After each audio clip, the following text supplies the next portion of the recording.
Hi అండి, welcome to Kittu DSC classes. మీరు మా ఛానల్ని ఫస్ట్ టైం చూస్తున్నట్లయితే మా ఛానల్ని సబ్స్క్రైబ్ చేయండి. ఈ వీడియోని లైక్ చేయడం మాత్రం మర్చిపోకండి. ఈరోజు మనం 9th క్లాస్ తెలుగులో కవి పరిచయాల మీద కంప్లీట్గా బిట్స్ అన్ని తెలుసుకుందాం. Okay, first one. Nannaya Bhattu ఎవరి ఆస్థాన కవి? రాజరాజ నరేంద్రుని. రాజమహేంద్రవరాన్ని రాజధానిగా చేసుకుని ఆంధ్రదేశాన్ని పరిపాలించిన తూర్పు చాళుక్య రాజు రాజరాజ నరేంద్రుడు. వీరి ఆస్థాన కవి నన్నయ్య భట్టు. వీరు 11వ శతాబ్దానికి చెందినవారు. నన్నయ్య ఏ పర్వాలను రచించారు?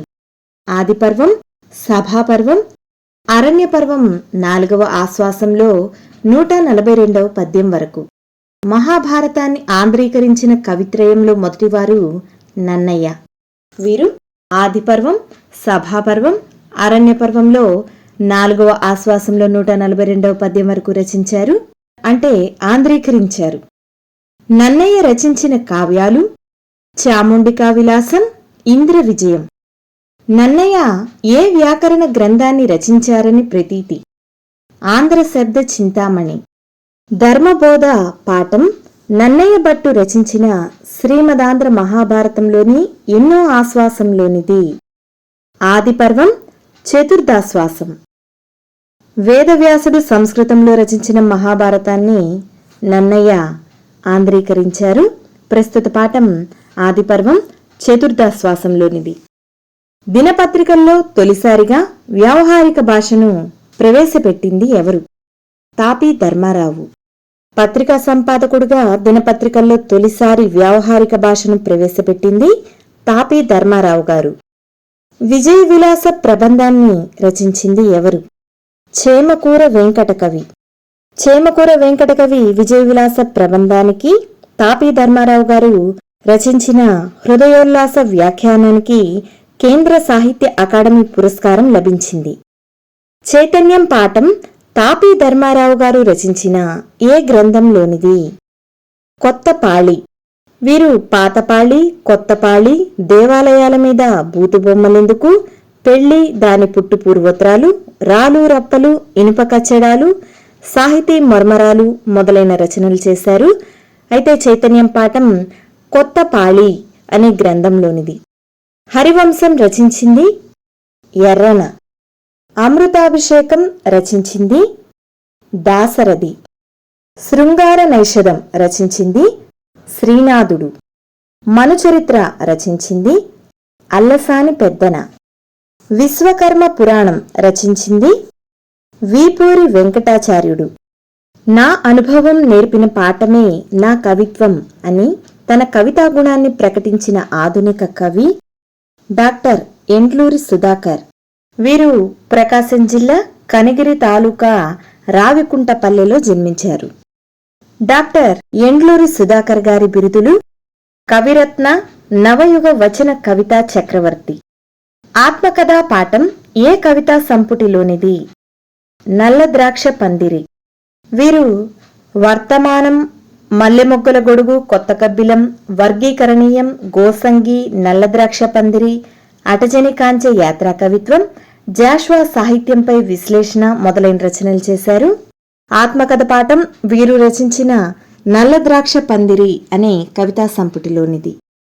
విశ్వాసం లేకుండా స్నేహం ఉండదు అన్నది ఎవరు? గౌతమ బుద్ధుడు.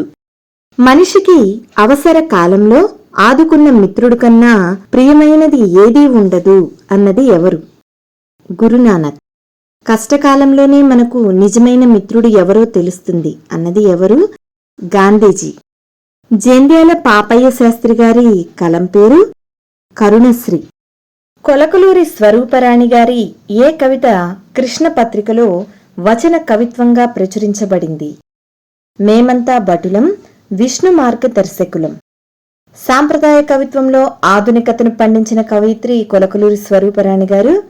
వీరు 10-12 సంవత్సరాల వయసులోనే కవిత్వం రాశారు. స్త్రీల సమస్యలు, పేదరికం, వరకట్నం, వైధవ్యం, సహగమనం మొదలైన అంశాలపై విశేషంగా రచనలు చేశారు. కొలకలూరి స్వరూపరాణి బిరుదు కవయిత్రి తిలక. ఈమె రచించిన చంద్రగ్రహణం అనేది తెలుగులో ప్రప్రథమ స్త్రీవాద కవిత్వంగా విమర్శకుల ప్రశంసలు అందుకుంది. ఉర్దూ రచయిత్రి తస్మాత్ చుగ్దాయి కథలను తెలుగు అనువాదం చేసింది ఎవరు? సత్యవతి. పి. సత్యవతి గారి రచనలు సత్యవతి కథలు, ఇల్లలకగానే, మత్తునగరి, మెలకువ, రాగభూపాలం మొదలైన కథా సంపుటాలు, పడచుదనం, రైలుబండి, గొడుగు, ఆ తప్పు నీది కాదు మొదలైన నవలలు. తనికెళ్ల భరణి పూర్తి పేరు తనికెళ్ల దశభరణి శేషప్రసాద్. వీరు హైదరాబాద్లో జన్మించారు. పశ్చిమ గోదావరి జిల్లా పోడూరు మండలం జగన్నాథపురం వీరి అమ్మమ్మ గారి ఊరు. తనికెళ్ల భరణి గారి కవితా సంపుటాలు అగ్గిపుల్ల ఆత్మహత్య, నక్షత్ర దర్శనం, పరికిణి. శభాష్రా శంకర, ఆటగదరా శివ మకుటంతో భక్తి గీతాలు రచించింది ఎవరు? తనికెళ్ల భరణి. ఇంకా వీరు అద్దెకొంప, చల్చల్ గుర్రం, కొక్కురొక్కో, గార్ధభాండం, గోగ్రహణం మొదలైన నాటకాలను కూడా రచించారు. వీరు రచించిన శభాష్రా శంకర, ఆటగదరా శివ మకుటంతో రాసిన భక్తి గీతాలు వీరికి గొప్ప పేరును తెచ్చాయి. గయోపాఖ్యానం రచించింది ఎవరు? శ్రీ చిలకమర్తి లక్ష్మీనరసింహం గారు. ప్రతాపరుద్రీయం అనే చారిత్రక నాటకాన్ని రచించింది ఎవరు? వేదం వెంకటరాయ శాస్త్రి గారు.